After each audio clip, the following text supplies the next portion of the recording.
Recommendations जो आज आपको नजर रखनी है काउंटर्स जहां पर आपको बढ़िया तेजी का रुझान बनते हुए दिख सकता है, पर एक स्टॉक जबरदस्त एक्शन में जो है आईटीसी नजर रखिए। पिछले हफ्ते 200 के लेवल पर था, आज 216 के लेवल पर खुल रहा है, वापस 2% की तेजी के साथ खुलने में तैयारी। आईटीसी में जो नई जान आई है उस पर भी एक बार जरा राय ले लें विश्वेश जी से।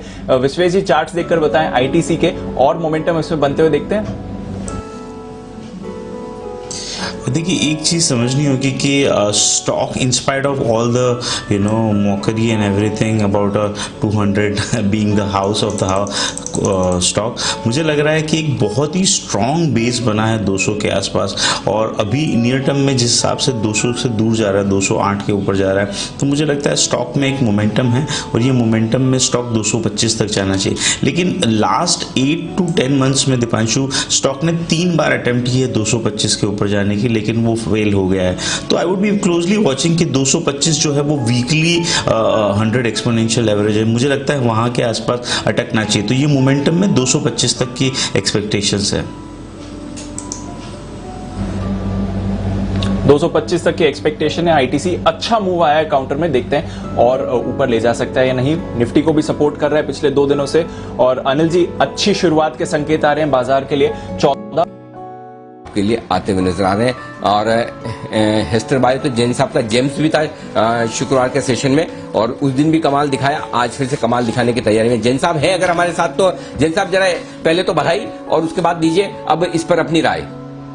बिल्कुल जबरदस्त, मतलब इनफैक्ट ये हेस्टर बायो पहला जेम था, उस दिन मैंने 3 जेम्स दिए थे और दूसरा वाला कोठारी पेट्रो, दोनों ही जबरदस्त चल रहे हैं। और इनफैक्ट जो मैंने देखा था कि भाई वो एनिमल्स की वैक्सीन्स की सबसे बड़ी कंपनियों में से एक है और मुझे काफी ये पहले से अच्छी लग रही थी। और इनफैक्ट मैं बहुत दिनों से अनिल जी 1700-1800 के लेवल से इसको ट्रैक कर रहा था और वैसे नीचे के लेवल्स पे भी रेकमेंड किया और वेट कर रहा था कि नीचे आए, बट फिर नीचे नहीं आया तो 2100-2200 पे हिम्मत करके रेकमेंड किया। और ऐसा मूव आएगा ये मैंने भी एक्सपेक्ट नहीं किया था, और टारगेट्स तो उसी दिन अचीव हो गए। और इनफैक्ट 3400-3500 का जो मुंह में घी शक्कर दीपांशु जी के, मैंने 2400-2500 का टारगेट बोला था और दीपांशु जी ने 3400-3500 बोला, तो मुझे लगता है कि अब तो 3400-3500 भी बहुत दूर नहीं है, वो भी अचीव होता हुआ दिख रहा है।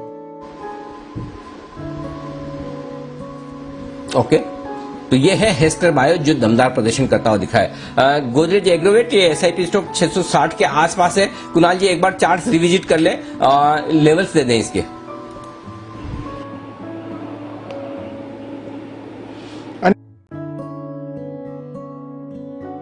मेरा पहला कॉल होगा बाटा इंडिया, जिसमें खरीदारी करने का सलाह होगा। बाटा में एक अच्छा कंसोलिडेशन का ब्रेकआउट आया है और ये स्टॉक आज उस दिन का क्लोजिंग से अच्छा मेंटेन भी कर रहा है। बाटा को करंट लेवल पर खरीदने का सलाह होगा। मेरा टारगेट मैं बता दे रही हूँ, बड़ा टारगेट है। पहला टारगेट होगा 1438, दूसरा होगा 1451, तीसरा होगा 1468। ये तीनों टारगेट के लिए बाटा को खरीद कर चलने का सलाह होगा। स्टॉप लॉस 1400 या 1390 के आसपास रखने से ही चलेगा। तो ये मेरा पहला कॉल है बाटा। और दूसरा, मैं आईटीसी में वापस वेट कर रही हूँ। उस दिन भी आईटीसी सपोर्ट दिया था मार्केट को, आज भी मुझे लगता है कि हो सकता है कि ऊपरी लेवल से अभी नीचे है, तो ठीक है, रिस्क रिवार्ड सही बैठेगा। 210 का स्टॉप लॉस के साथ आईटीसी को खरीदने का सलाह होगा। पहला टारगेट होगा 217 और दूसरा होगा 220 और तीसरा होगा 222। 17, 20 और 22 ये तीनों टारगेट्स के लिए 210 का स्टॉप लॉस के साथ आईटीसी को खरीद कर चलने का सलाह होगा।